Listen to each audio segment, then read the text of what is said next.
No way! We did it!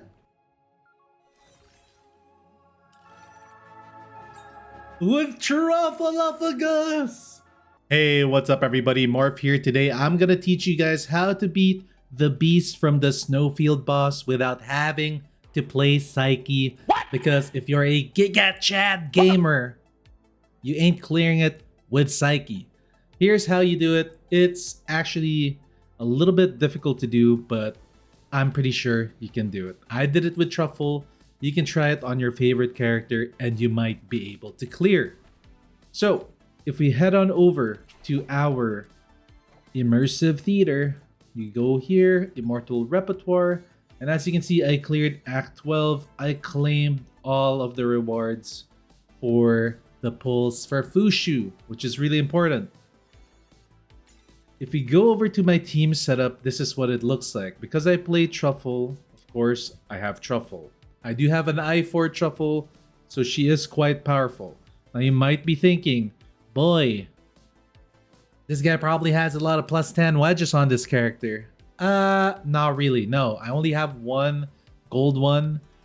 The main gold one for Anemo is the one that I have, which is a pretty damn strong one if you get it. But I'm pretty sure you're still going to be able to clear it even without it. Alright, so this is the setup. Truffle, Undying Oneros, but the most important thing you want to have is Entropic gun. This gun is absolutely a must-use for this boss. As well as Destructo on your sub-character and another smashing weapon for even more smash damage. You guessed it, you got to break the stance of the enemy.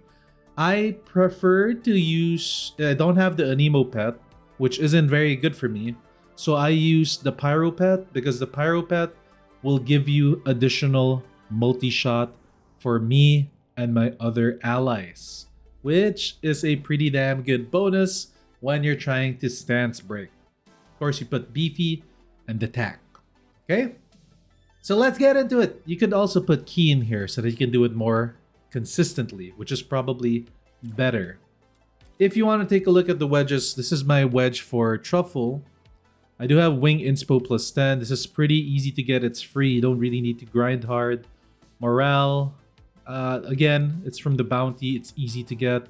The only one that's kind of grindy to get is this one. Zephyr.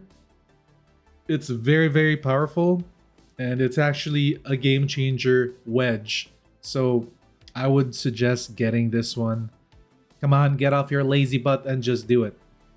Alright, you got Blaze Volition, Midnight Sun for more skill duration, Nirvana for health bonus because she is a health stacker, and Duel for more boss damage. Here you just put Rescue, it's not too important. A little bit more of a heal for the rest of the team above everything else. Undying Oneros for the HP bonus, and these are the wedges that you're gonna want to use for the Entropic. This is very important. You can see that I have plus 10 fold over. Yes, this is nice to have in a high level. Celerity plus 10 for the additional attack speed. These two are fairly simple to get. It's not too hard of a grind if you ask me. Actually, it's pretty simple of a grind. Next, you want Hunt and you want Carefree. Funnily enough, I did this without having the proper one. Like, these are not even upgraded. So you don't even need these things. But it's nice to have them. Alright, Trammel, because you want that trigger probability to be very high. Rage Trammel again. These are not gold versions, it's just the normal ones. You want attack speed above attack. You don't really need the damage, you just need to be able to stack the smash stance breaking. This one gives you more multi-shot and deal less damage so that you just spam and break the stance easier, faster, quicker. This is the must-have setting to be able to beat this boss. Your preferred Companions, of course, is gonna be Fina because she's just a very good damage penetration character to boost up your damage. Very good character. The bow, again, I didn't really build the bow much. It's just there to buff Truffle a little bit and deal more stance damage to the boss. Here's Fushu, the new character. It's not even a perfect Fushu build at all. I'm running purple stuff and I only have wing inspo plus 10. Again, these aren't hard to farm. Just get off your lazy butt and do it. Here you go, Destructo. This one has a bit more wedges, but you know, you don't really need it. You just need it for the smash damage. And like I said, this pet is pretty good. If you don't have it, then you can just put whatever pet. The pet's not really important. The additional 12% multi-shot is pretty nice though. Okay? So, there you have it. That's the setup for beating the boss. And yeah, enjoy the demo. Enjoy the clear. I did not think this was possible. Shout out to this guy right here. He made a video on Outsider and basically also kind of made me think of making Outsider. Give this video a like. Sub to him if you want content from him, although I'm pretty sure you won't be able to understand what he's saying. But still, pretty damn useful info. Thank you to this guy. And thanks to that viewer, the Russian guy in my lives that told me about this and said, yo, you could do it with you don't need the flying character. Thank you to that Russian guy. Without further ado, here you go. Okay, we're fine. Alright, so at the start of the fight, I go onto my mount bone to gain my heavy stacks, heavyweight, and then I pop my E for that added bonus damage, and I spam the gun. Notice the stance just get lower and lower and lower. The way to beat this boss, guys, is you need to be able to stance break it in order to fuse the two invulnerability phases that it has in the beginning into one, which will save you more time to be able to clear the boss. As you can see here, every time I press my Genimon, the stance thing just drops a lot quicker and a lot faster. There we go, he's gonna move, he's gonna do some moves.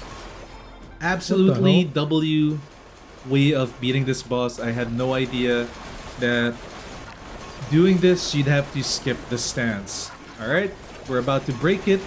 You want to make sure to have Surge on your Demon Wedges on your companion so that you deal bonus damage here. There we go, look at me mashing. Yep, this boss is super tanky. They did not disclose that they made the bosses more tanky, have more HP or something. Or I don't know, maybe because we're dealing less damage, but it's a lot harder to beat the bosses. And if you want an easy time, the thing, do it with Psyche. Here you go. So he's already invulnerable because we got him down to 50% HP. But now he's doing her other invulnerability phase, which is that thing where she's shooting stuff from above, right? So it's like two invisibility phases into one. Now all we gotta do is just shoot it, force it to use this one, which is the one that you have to break the crystals.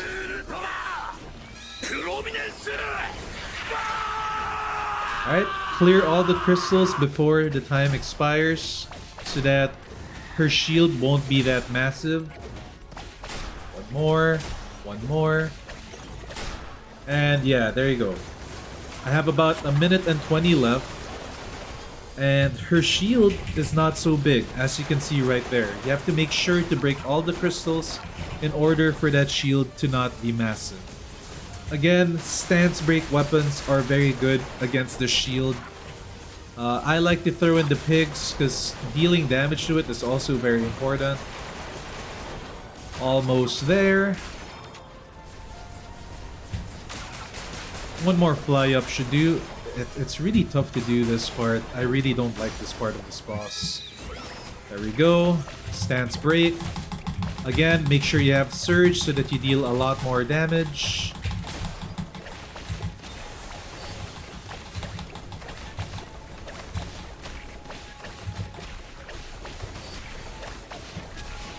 No way!